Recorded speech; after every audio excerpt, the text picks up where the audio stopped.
Hello and welcome to the third episode of season 4 of the Nina Blanco podcast. I'm so glad you're here, so glad you are listening, and today is Breakfast Burrito Friday.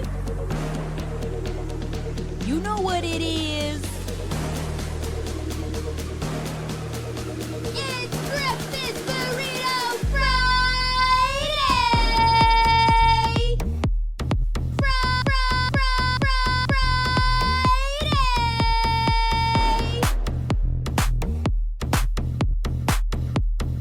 Get your burrito!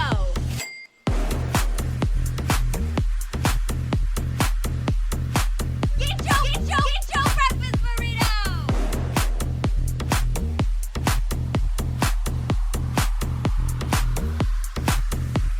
It's Breakfast Burrito Friday!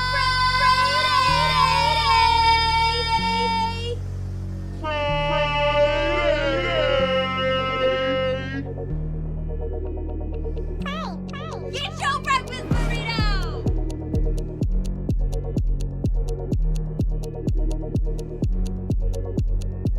It's Breakfast Burrito Friday!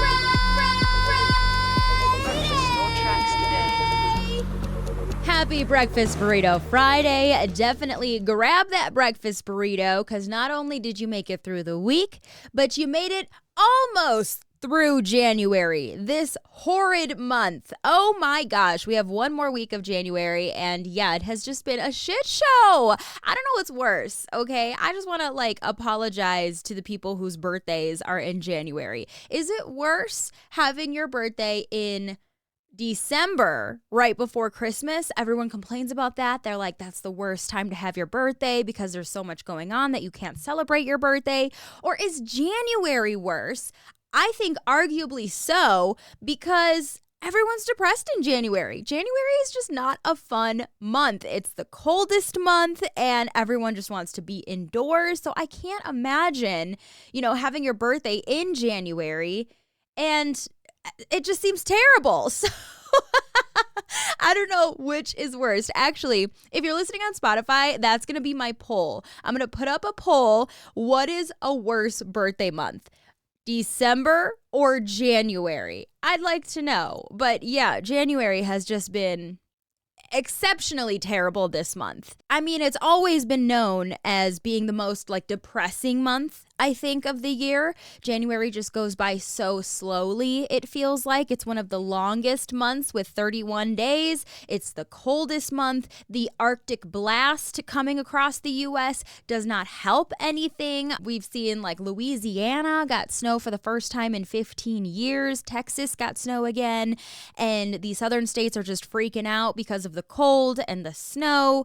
And it's hitting everyone right now. So that Arctic blast is definitely not helping anything with January. And besides all the normal stuff that comes along with one of the most depressing months, January, our current administration, the government, I'm not going to get into it. That's not what this podcast is going to be about. So we're not going to get into that completely, but it is unfortunately what it is right now. And it's just I keep asking myself, is this real? I tried to stay away from Inauguration Day. I didn't watch any of it. I'm going to, limit social media because I know it's going to be everywhere. But of course, I still get on social media, and it's that's every headline, that's every post, that's every story.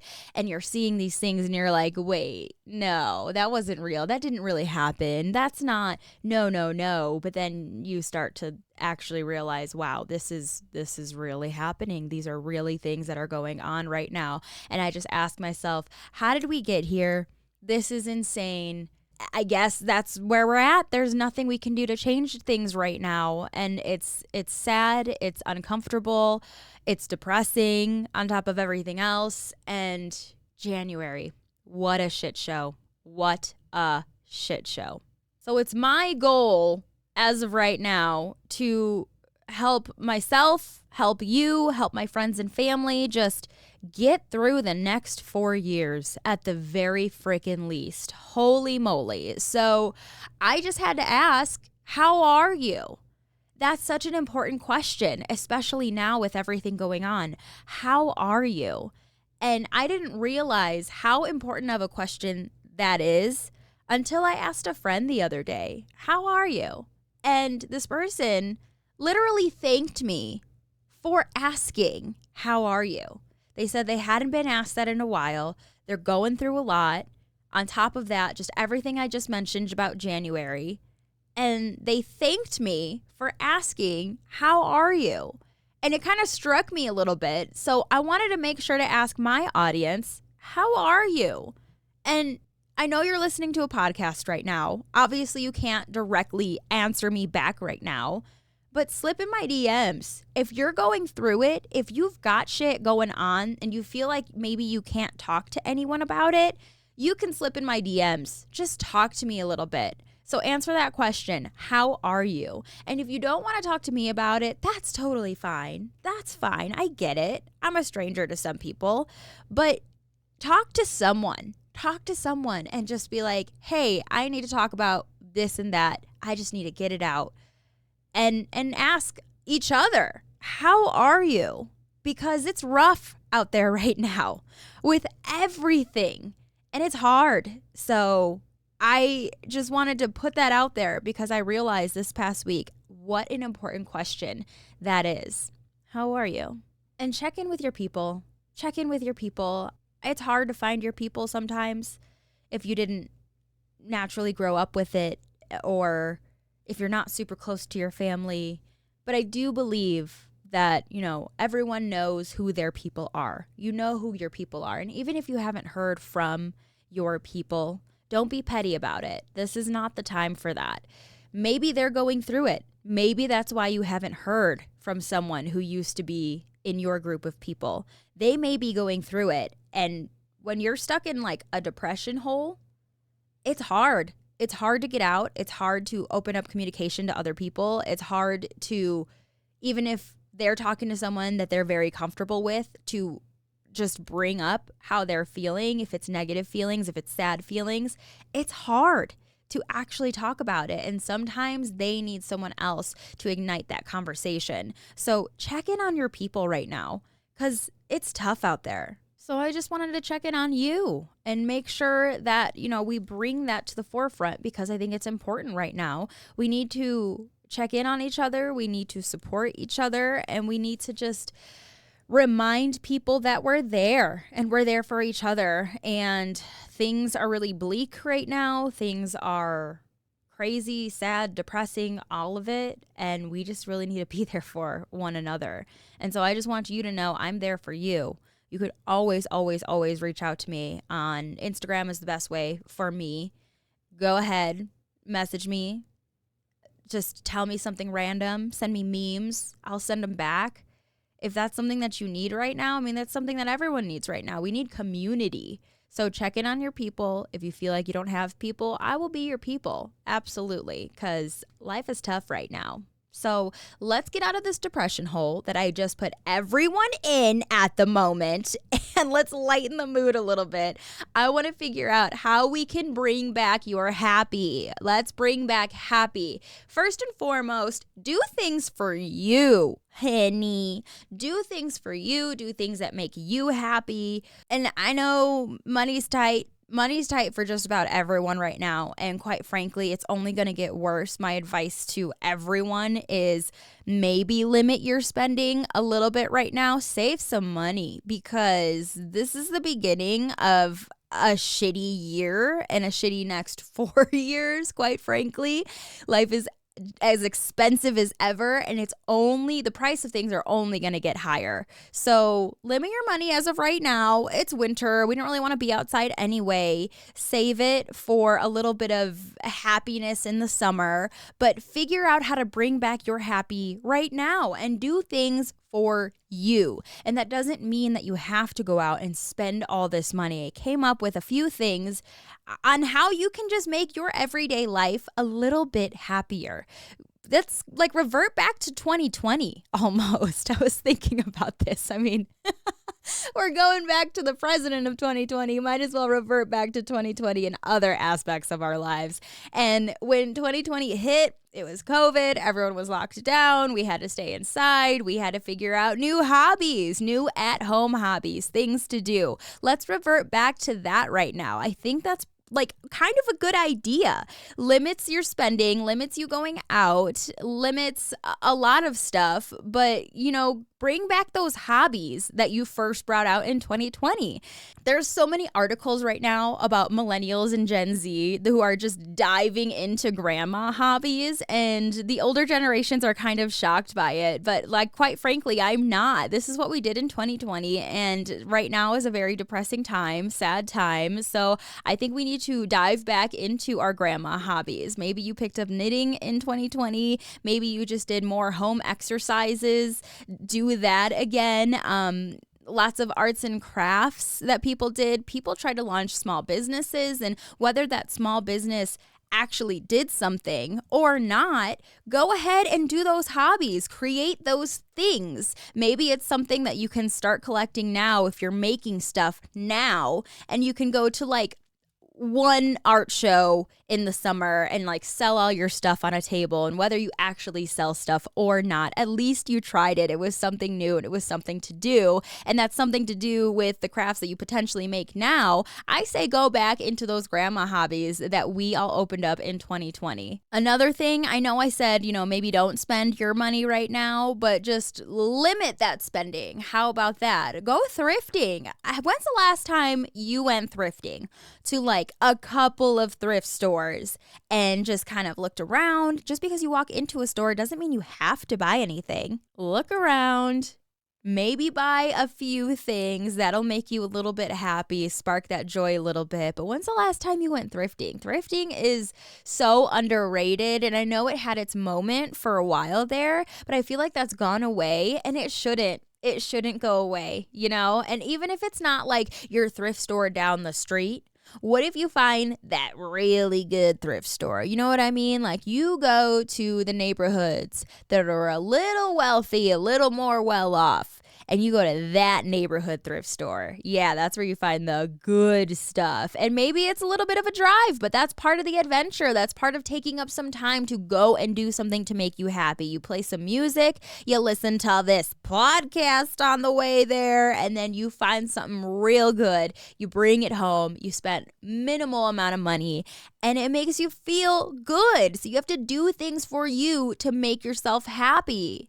Another thing that you can do to make yourself happy is to make your home just a little more comfy. If it isn't already your safe space, if it isn't already just your favorite place to be, where you feel the most comfortable, you look around and you just see you. You see your personality in your things, stuff on the wall, photos, just like little knickknacks and stuff. Like, my little studio area is one of my favorite places to be because I do get to create here. This is one of my hobbies, to put out this podcast, to talk, to get my feelings and stuff out there. I love that. Absolutely. But this room, just in general, if you're watching, I'm not going to show you or anything like that, but it has all my stuff in it. This room is very me. This room screams Nina Blanco all over the place. Like, literally says Nina Blanco here and there on things, but also like I have Beyonce pictures on the wall that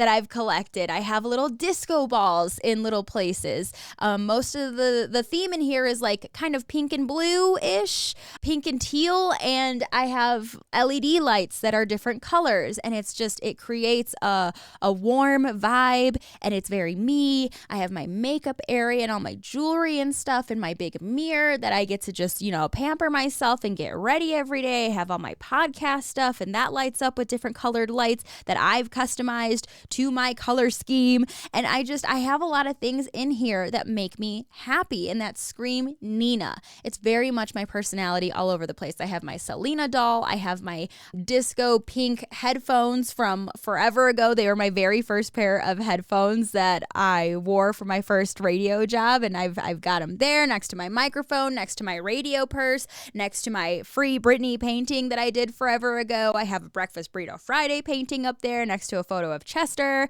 And like, it's just, everything is me in this room. And it makes me so freaking happy just turning on all the lights and looking around, especially when it's clean, because sometimes it's not clean. But when it is clean, then I'm like extra happy about it because it's just very me. So make your home more comfy for you. If that is changing the lighting, LED lights, and having fun with colors, it's a lot of fun to do that kind of stuff. So just make your home a little bit more comfy for you. Make it your space. And then when you come into it, that is just a warm feeling in itself. And to bring back your happy, another piece of advice for me is just wait. Just wait. January blues is very much a thing. We're all very deep in that. And it doesn't go away on February 1st necessarily because it's still winter and cold and all of that. But January is almost over. Those January blues will start to fade away like mid-February. Maybe not. Maybe after Valentine's Day, because not everyone has someone on Valentine's Day. Valentine's Day can be a kind of depressing time. I get that. But, you know, mid-February, the weather is starting to warm up a little bit. You just know that March is on the horizon. Spring break is right there. You know what I mean? So you're just that much closer to it. The sun is going to be staying out for that much longer. And just wait. January blues, it's almost over. And another way to bring back happy is to bring back family fun. And that might sound weird. So for me, my family, we're all split up now. Things are so different now. I was talking to my nieces who came to visit me a little while ago, and they're like, yeah, everything is so different. Everyone is spread out. You know, we don't see everyone like we used to, and so it's created some distance in the family. And I know I don't love that. I know they don't love that. I know my mom doesn't love that. I know like every individual, they don't love that, and we're all noticing that, and we know that it's different. And I know my family situation with all of us being spread apart is not the same for everyone. I totally understand that. But if you are in a family that is a little more spread apart as everyone has gotten older, everyone is doing their own thing, something I did, which I've talked about in a couple episodes ago, is that I created like a family group chat. If you don't already have the family group chat, like you gotta do the family group chat. And even if it's like the family group chat with the siblings and without the parents, sometimes that's a little bit more fun too without the parents. So you can be inappropriate and extra and not have to worry about like pissing mom and dad off or something. Do that, you know, send each other memes. I send out like random questions every once in a while. I just check in. How, and again, with that question, how are you? It's so important. I have to send that out to the group chat here soon because it's been a while and I need to check in on my people, like I said. And so just create the family group chat if it is more of a distant thing. But if your family is all together, you know, bring back family game night. Bring back Sunday dinners to come together once a week. Even if it isn't once a week every single week, because everyone has schedules, everyone has lives. I get that. Once a month, okay? Get together with your family if they're around in the area. And it's just important to do that. And I feel like so many families have lost that concept. And, you know, with the state of where we are politically in the US right now, sometimes it's not possible. Sometimes it's not the best idea because different people are on different wavelengths of what they think is right and wrong, especially with politics right now. So I understand that that's not 100% possible for everyone. And you know what? You need to protect your peace. Protect your peace. And if it's best not to get together with those people, then so be it. Like I said, create that second group chat with the people who are your people. Get together with your people. So I feel like we need to bring that back.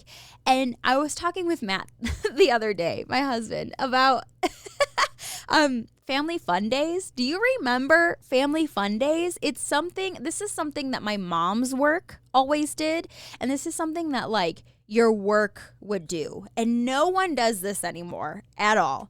but it's kind of like the equivalent to today's like pizza party or we bought you lunch, but it was better, I think, in my opinion. There was at least more effort put into it, I think. So family fun days for me, Matt never had this growing up. His mom's work never did this, apparently, because he and I talked about it, but my mom's work did this, and I feel like my sister's work did this before, and places used to do this. They don't do it anymore, but they created family fun days. It was a random Saturday, a random Sunday, maybe once or twice a year. And it was a family fun day where the company pays for an outing, some type of thing. So what I had experienced previously was like they rented a big tent for shade, put tables and chairs underneath for people to sit down and eat and chat and whatever. They'll grill, they'll cook out because they're doing it on the cheap. I get that. That's totally fine. You can grill me a burger. You can grill me a hot dog. That's okay. But they did spend money on activities for the kids. They would sometimes have a bounce house. They would have like a face painter, and it would literally just be all these little activities. And maybe they would create games, do competition, do the potato sack races and stuff like that. And you can create teams, and maybe there would be prizes, maybe there wouldn't be, and that's fine. But it was stuff to do. And it was family fun day with all your coworkers and everyone's family. And you come on over and you eat some food and you hang out and you have fun. And the concept of that today in 2025 does seem a little out there and crazy. And a lot of people are like, no, I don't want to spend time with my coworkers. I want to be home with my family. I don't want to go out to a random park, and I don't want to have to do that. But I feel like there's value in doing that because you get a sense of community. You meet other people, and those other people are working a job just like you are, but they're bringing their family. Maybe you learn a little bit more about them. Maybe you actually become friends with someone you didn't really know before. And I just feel like it does create a sense of community. It shows some effort on like the businesses side of things, like the work side of things, like they actually maybe care about their employees and families and stuff like that. And all of that has been taken away. No one does anything like that anymore. And like I don't mean to like put down my company or anything like that, but like we had kind of a Christmas party, but it wasn't really. We didn't even have like a Christmas party. And like, that's crazy. And I feel like, most businesses, most places do have a Christmas party, but also it's just turned into like, we're going to buy you lunch and, I don't know, wear some reindeer antlers or like a Santa hat or something. And like, we'll call it a day. And like, no, where is the fun anymore? So I just feel like we need to bring back family fun days. And these companies have made life really hard. They're not paying us enough, and they're taking away anything that they used to do that created a sense of community. Now it's just go to work and go home. So I don't know. I feel like we need to bring back Family Fun Day. I had that growing up. I'm interested to see if anyone else had that growing up. Maybe it was a Midwest thing. Maybe it was a Chicago thing. I don't know. But Matt, my husband, he's like, I've never heard of that. I've never been to that before. Like, what are you talking about? So he had no clue what I was talking about. But this is something I grew up with. We did it every single year. And like at my mom's job and my sister's job did it. And I don't know what happened to it, but it definitely doesn't happen anymore. Budget cutbacks. Fuck your budgets, dude. Like, it's depressing out here. Take care of your employees. And sure, we'd rather raises than a pizza party. I get that. But you know how it is? They can't do that, unfortunately, which sucks. So sure, I'll take a family fun day and create a sense of community for me and my coworkers. Please, fuck. And I also feel like it helps with communication. It builds those social skills, which brings me to the next thing I wanted to talk about. Gen Z, are y'all okay out there? I think Gen Z needs some help. Seriously, like they need a major intervention and they need some major help with communication first and foremost. That's the biggest thing. So in radio, we have these like kind of cheat sheet websites. These websites, it creates show prep for us for like things that we want to talk about. It collects different articles from all over that might be interesting that you might want to talk about. So I read all these different little articles every single day on these radio prep sites. Okay. And a lot of these articles that have been coming in lately are all about Gen Z. And I don't mean to harp on Gen Z, but also I'm concerned for y'all. Are you guys good? Because a lot of these articles I've been reading, let me see. There is a article about there's a class in the UK that at this university that they have created a class to teach Gen Z how to make phone calls. How to make phone calls because Gen Z is so scared of talking on the phone. They're scared of talking in general. They are texters because there was another article I read is that they are trying to only text only. Text or email if they have to at work, but they would much rather a coworker sitting right next to them rather than saying, hey, I got this question, blah, blah, blah, work stuff. They would much rather text the person who they are sitting next to. Text them, send that, wait for the answer back, and do it that way instead of talking, which is kind of fucking crazy. Have we just gotten away so much from communication and talking to each other, and have cell phones really taken over our lives that much that we would just rather text everything? And I feel like I did this almost the other day. It wasn't that I texted a question instead of asking it, is that I relied on my phone for something, and it kind of screwed me over in the end. When if I were to call instead, I would have gotten the correct answer. So the story is I had to go to the doctor. I had to go to the gynecologist. And it was like, it had been 2 years since the last time I went. And I thought that was the rule. It was like, okay, I'm going every 2 years now. And I just needed to get like a refill on my prescription, really. But in the app on my phone, I was relying on the app. The app said I had 0 prescriptions left. The app said that I had to go get a wellness check or whatever. So I'm like, okay, I'm due for my gynae appointment. And so I booked it on the app. Whatever. I just need to get freaking birth control. I don't care. So I'm going to have to go in. So I went in for this freaking doctor's appointment. And the doctor was like, weren't you just here 2 years ago? And I was like, yeah. She's like, your appointment was good for 5 years. You don't have to come for like 3 more years. Why are you here? And I was like, I don't fucking know. I was like, the app told me. It said I had no more prescription refills and I just want birth control. And it told me to make an appointment. And so I made an appointment and I'm here. And she's like, oh, no, I totally believe you and believe that that's what the app said. But like, no, your prescription's good for another 3 years. And I was like, well, I swear to God, it didn't let me and blah, blah, blah. And I was like, maybe if I talked to a real person and had asked about this, then I wouldn't have to be here right now and literally be wasting everyone's time. I wasted my time. I wasted this doctor's time. I wasted everyone's time because I didn't talk to a real person because I didn't want to. I didn't want to have to call. I didn't want to have to wait on hold. I didn't want to have to like go through the loop of all these questions and like just to have to get this doctor's appointment when the app is telling me all you need to do is make a doctor's appointment, click here, here, here, and you're done. And I was like, cool. So I did it that way, the easy way, so I thought, but I ended up wasting everyone's time, and my prescription was good for another 3 years somehow, and the app told me otherwise. But if I had talked to a real human being, I could have avoided all of that. And that is a little bit different than what I'm talking about with Gen Z, but like they just would rather text everything. They don't like to talk to people. And the conversation between Gen Zers is sometimes dry because they don't have those conversation skills. And like, I sound like such an old person right now because like, oh, whatever, like, shut up. I just want to be on my phone. But like, it's true though. It's just so crazy that there is a university that created classes to teach Gen Z how to make a phone call, which is wild. And I saw another article about Gen Z. They are calling services. They're calling like handyman services that of course they hire on an app and don't have to talk to anyone, but they're hiring like handymen to change light bulbs, to change the batteries in their fire thing. What the fuck is that called? The fire alarm? Is that just called a fire alarm? I don't know. My mind is running a blank right now. But yeah, like to change batteries, to change a light bulb because you have to take off the light covering. There's like all these articles about Gen Z can't do anything and they're hiring people. And I was like, does Gen Z not know about the YouTube dad? Do they not know? Because they should, if anything, know about the YouTube dad. You know that you can literally just Google how to change a light bulb for enter specific light or whatever.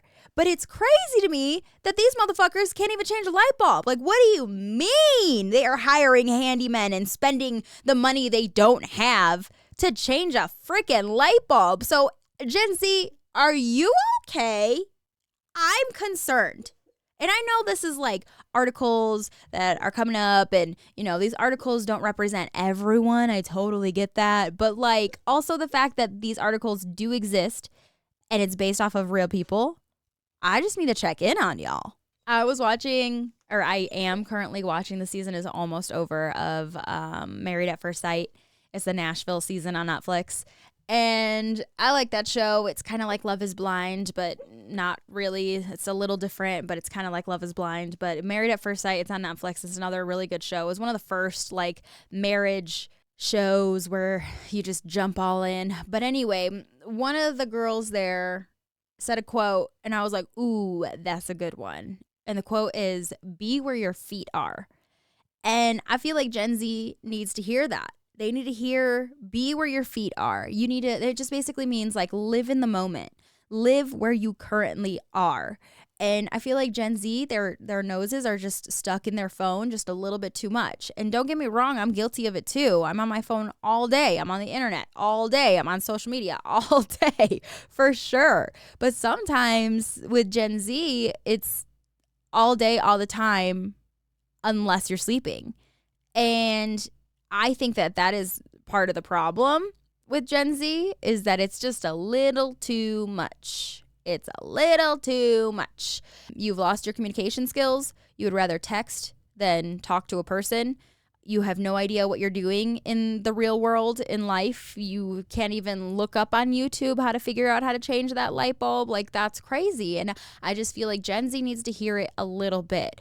Be where your feet are. Live in the moment. Put your phone down. It's still going to be there. You're still going to get those notifications. And I know that's a sense of community for you. And I've just talked about how important community is, because you're keeping in touch with your friends. People are sending you stuff. And it is a form of communication.